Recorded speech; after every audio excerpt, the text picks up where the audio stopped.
Bom, então eu tô vendo que tem gente aí que tá se deixando influenciar pela fala de que o São Paulo acabou e que agora nada de bom tem por vir, que o Crespo vai sucumbir e que não vai conseguir fazer um ótimo trabalho. Então nós estamos aqui para mostrar pra grande maioria das pessoas que o São Paulo não acabou coisíssima nenhuma, que é com essa mesma diretoria que o Crespo foi campeão e o Dorival também. E agora nós temos um técnico com um pedido, não dele, mas um pedido de 4 reforços, coisas acontecendo. Eu quero falar com vocês sobre o Elinho, Martim Benítez, Emiliano Rigoni, caras que estiveram aqui com o Crespo, e nós vamos trocar uma ideia de tudo, absolutamente tudo que está rolando no São Paulo Futebol Clube aqui e agora. Igor Vinícius também, Alan Franco, tem um monte de notícia aqui para nós trocarmos essa ideia. Então, ó, você chega nesse like aí, vamos lá. Ah, e também quero só te falar uma coisa, você consegue me acompanhar também falando de cinema, filmes e séries. Interessa?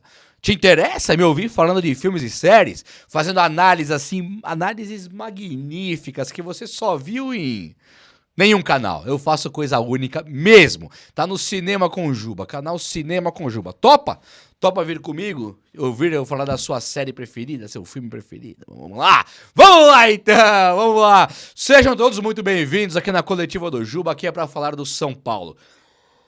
O São Paulo que tem Igor Vinícius liberado. Eu não me conformo, sinceramente. Tô meio de luto aqui, por isso vim de preto hoje e todos os dias do meu canal, né? Tô com uma pulseirinha que meu filho me trouxe da escola, então vamos lá. O Igor Vinícius foi dispensado. São Paulo falou, Igor, vai lá, procura clube. E o Igor Vinícius ele estaria fechando com o time do Santos.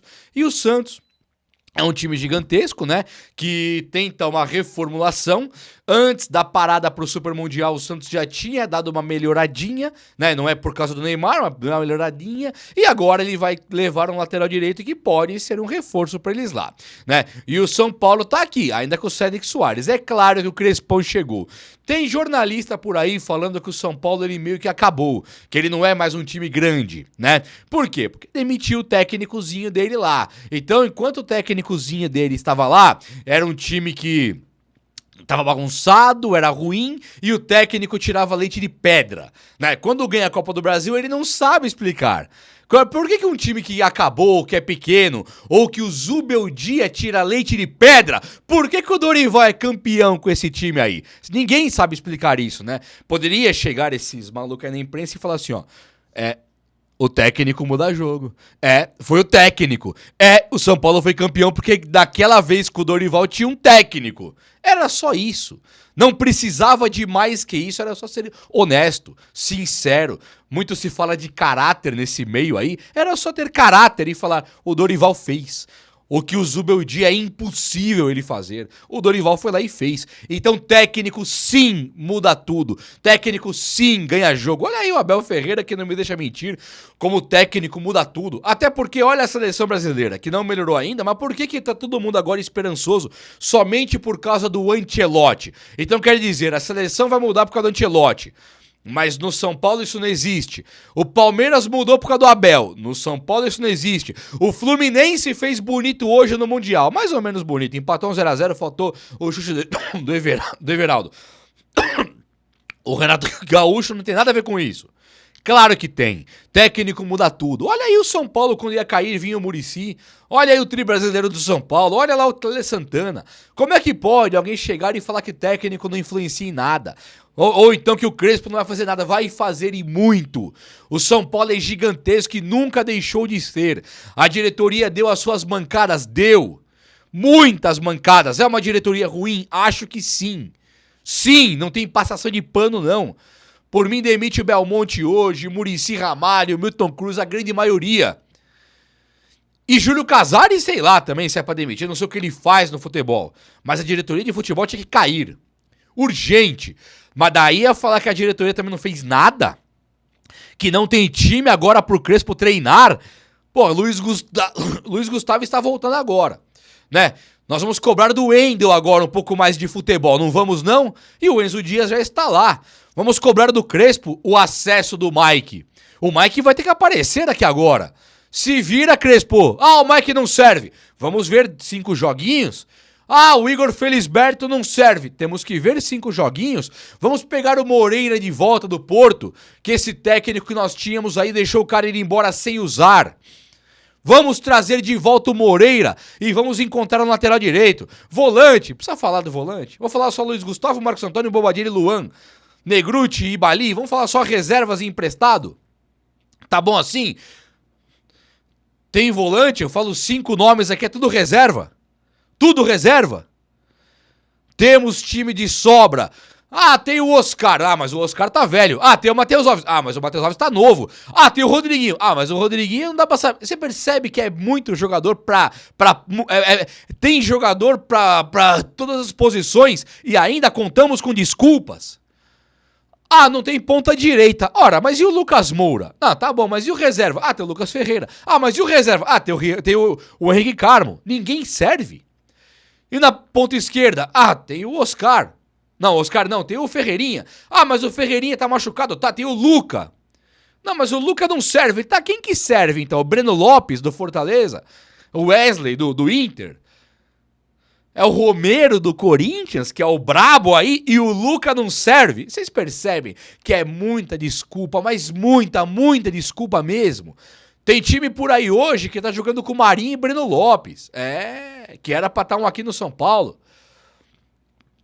E nós vamos aqui hoje, eu vi hoje o Fluminense perder um gol no ataque lá, que é Everaldo tocando pro Canóbio. Se o São Paulo tem hoje Everaldo rolando pro Canóbio e perde gol, eu sei que tem jornalista falando que falta time. Os caras estão lá, ó, disputando o Mundial com o Borussia Dortmund, empatando 0-0. Everaldo tocando pra Canóbio. Imagina se somos nós. O Everaldo rolou pro Canóbio aqui. O 9 do São Paulo rolou pro 11. E aí? Desculpa. Você não estaria desesperado se o Everaldo rola pro Canóbio? Agora, porra, o Lucas Moura recebeu o passe do Oscar, rolou pro Ferreirinha. Olha o time que nós temos. Então temos time sim, e muito. Rian Francisco pode... Ele teria feito o gol. Eu não sei se o André Silva teria feito, nem o Dineno. Não sei. Mas o Rian Francisco teria feito o gol que o Everaldo perdeu hoje contra o Borussia. Porque o Rian não tem medo de chutar. O Rian não tem medo de fazer o gol. Ele não tem medo de se posicionar. Ele pega, ele olha pro zagueiro e ele fala: o zagueiro tá ali, eu vou pra cá. Ele se desvencilha e faz o gol. E o Crespo sabe disso. Se eu sei disso, se você sabe disso, imagina o Crespo. O Crespo viu o Everaldo lá não chutar a bola pro gol. E ele viu o gol do Rian Francisco contra a Portuguesa, viu o gol do Rian Francisco contra o Vasco. Ele olhou pro Rian Francisco na equipe de base agora e falou: quem é esse moleque que faz gol direto? Deixa eu ver na base. Esse é o Rian Francisco. Então vira aqui hoje e fala: não, São Paulo não vai dar, time pequeno. Eu concordo com a reclamação com o DM aí. Não DM, não sei. A parte que prepara o jogador que chega no campo e se machuca. É fisiologia, não sei o que é, preparação física. Essa parte aí tá de brincadeira, né? Se o São Paulo tiver de novo agora com o Crespo 10 caras machucados, é palhaçada. O Zubeldia, a única coisa que tem que poderia depor a favor dele é o excesso de contusões. Apesar de eu achar que ele estraçalhou o time no Campeonato Paulista. Tirando isso, trabalho horroroso, e o Crespo tem obrigação de fazer melhor e vai. E vai. Gente, deixa eu contar pra vocês uma coisa aqui. O Crespo, ele foi o responsável pelas indicações de Enzo Fernandes, que chamou a atenção do mundo inteiro. Foi considerado um dos jogadores mais caros da sua posição e coisa e tal. O Alan Franco, zagueiro monstruoso do time do São Paulo, foi indicado para o São Paulo pelo Crespo. Acabou que o São Paulo tentou contratar, o Alan Franco chega, não sei se com o Crespo ou com o Rogério Ceni, mas quem indicou o Crespo, o Alan Franco, foi o Crespo. Quem indicou Emiliano Rigoni, que jogou pra caramba no São Paulo, com o Crespo, foi o Crespo. Quando o Rogério Ceni chegou, ele tratou de sumir com o Rigoni. Essa era uma das grandes críticas que eu tinha ao trabalho do Rogério Ceni. Pera lá.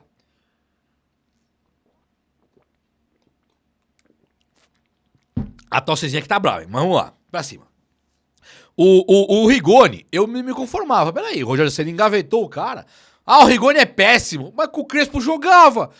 Por que é tão péssimo assim?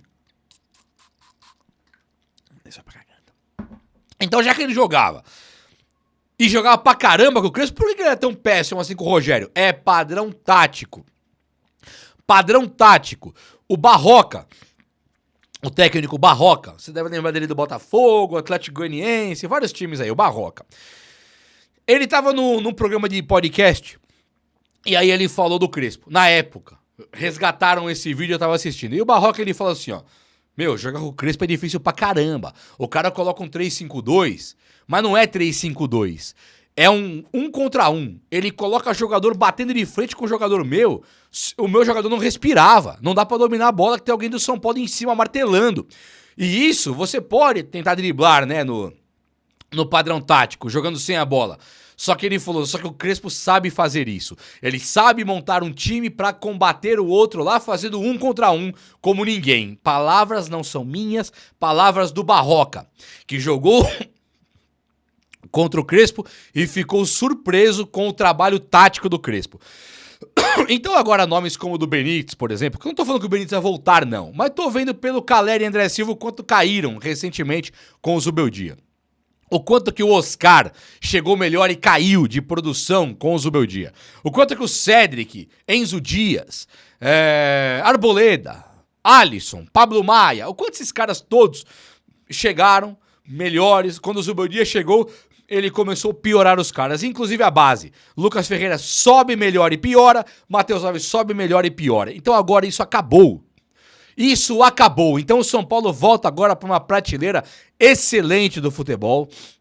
Não sei como serão os jogos contra o Flamengo e também contra o Red Bull, mas eu sei que o São Paulo vai competir. E contra o Corinthians em casa, o São Paulo vai lá e ganha. O São Paulo tem tudo agora para voltar para os eixos, classificando para a Copa do Brasil e Libertadores para as quartas e a coisa vai ficar linda. É claro que reforços devem vir ainda. O São Paulo fez uma postagem de aniversário hoje, para Martim Benítez. Lembra do Martim Benítez? O meia, que era o meia do São Paulo com o Hernan Crespo. O Crespo, ele teve que meio a obrigação de fazer o Benítez jogar a bola do Messi, do Iniesta. E o Benítez no São Paulo, ele não era o Messi e o Iniesta, mas ele era o nosso Messi e o nosso Iniesta. Com todos os problemas físicos dele, ele no São Paulo com o Crespo, ele conseguia jogar futebol.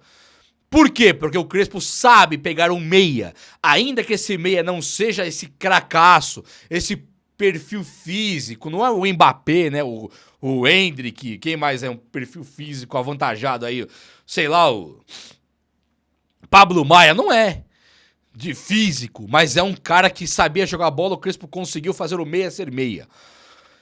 Poucos técnicos do São Paulo, e aqui eu excluo Rogério Ceni, excluo aí o Zubeldia, a maioria, conseguiu fazer o meia ser meia. Nem o Dorival teve meia, que o Nestor não era meia, nem o Lucas, ele não tinha meia, nem o Rato não tinha meia. O Crespo conseguiu fazer no São Paulo o meia ser meia, vide Martim Benítez. Nem o Diniz, né, que era Daniel Alves, aí não é culpa dele também, né, era o chefão dele lá. Mas o Benítez era meia que era meia. E o Crespo fez o cara girar, fez o cara dar assistências, fez o cara fazer gol, fez o cara ser importante. Com aqueles 30 minutos de futebol que ele tinha por semana. E agora, o meia é o Oscar. Então o Crespo, que fez o Martim Benítez jogar bola, ele pode fazer agora o Oscar jogar bola. E o Oscar, com todo o respeito e admiração que eu tenho por Martim Benítez, o Oscar é muito mais jogador que ele, né? E aí você tinha também aqueles caras horrorosos do ataque, e agora ele tem Ferreirinha e Lucas Moura. Não dá pra comparar. Me desculpa, eu não quero ficar lembrando de Igor Gomes, de Juan centroavante, ficar lembrando de um monte de jogador aí que não deu certo, se nós temos agora Lucas Moura e Ferreirinha. Eu tenho certeza e estou garantindo pra vocês que o Crespo fará um trabalho formidável no time do São Paulo. Ele pode não fazer, mas ele vai me pegar aqui totalmente de surpresa. E o time do São Paulo com os salários em dia e esse elenco que tem lá, chegando o Dineno e mais alguns outros jogadores do São Paulo têm interesse, o São Paulo entra no eixo total e fica lindo. O Elinho, apareceu recentemente que o Elinho, o São Paulo, ele poderia querer trazer de volta o Elinho para jogar aqui. Lembra do Elinho? Cria da base do São Paulo, ponta direita, jogador que chuta com a perna esquerda. Foi comprado pelo Red Bull Bragantino, acho que foi por 20 milhões de reais. E aí o preço do Elinho seria em tese em 40 milhões. Então o São Paulo poderia querer comprar de volta o Elinho para colocar ali, já devendo calcular aí a venda do Henrique Carmo, Lucas Ferreira, vai saber o que tá acontecendo, se esses caras já não estão até vendidos, né? Mas aí o São Paulo pode vender esses caras e trazer o Elinho. Eu soube que o Grêmio entrou na fita para tentar comprar o Elinho. O Elinho no São Paulo, na base, era muito bom. No profissional não era tão bom assim, né? Não era um jogador bom. Ele teve altos e baixos e os altos dele foram muito poucos. É um golaço no ângulo, 3 jogos mal, lento. Chegou no Red Bull, ele se transformou num jogador muito importante. Não foi talvez do nível do Claudinho, né? Mas ele era o nível ali do Sacha, o nível dos caras do Lucas Evangelista, até acho que melhor um pouco do que o Evangelista e o Sacha. O Elinho teve uma temporada no ano passado que ele de fato conseguiu jogar bem. De fato, ele conseguiu ser o cara dos gols do Red Bull. Então agora, se pensar no Elinho, voltando pro São Paulo, numa venda, possível venda, do Henrique Carmo, do Lucas Ferreira, eu acho que o Elinho tinha portas abertas totais para voltar pro São Paulo e poder finalmente escrever a história do São Paulo, agora não mais como uma promessa, aquele cara da base, mas como um adulto, rodado, que volta pro São Paulo para tentar escrever a sua história no Morumbi. Aí ficaria top. É claro que o São Paulo não pode, não deve pagar 40 milhões num cara que ele vendeu ontem por 20, né? Isso é ridículo. Agora, se o São Paulo pagasse os mesmos 20, se arrepender da venda, ou nem gastando, tentando um empréstimo, tentando trazer o Elinho pra cá, batendo um rolo, tentando mandar um volante que tá sobrando pra pegar o Elinho, manda mais uma grana, manda mais não sei quem. É possível. É possível, negociações no futebol existem. Foi assim que Serginho e Belete acabaram no São Paulo, não foi? Não foi assim que Alexandre e Pato acabou no São Paulo? Não foi assim que nós conseguimos trazer caras que tinham contrato por aí sem gastar nada? Olha aí o Enzo Dias que não me deixa mentir.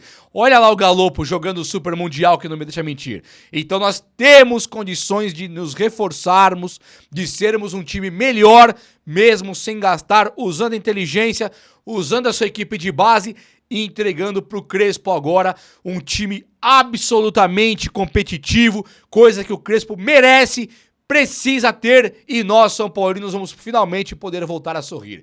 É ou não é? O vídeo de hoje foi esse, eu espero que você tenha gostado, e se você gostou, chega nesse likeão aí. Tamo junto, um abraço, meus amigos, até a próxima, valeu!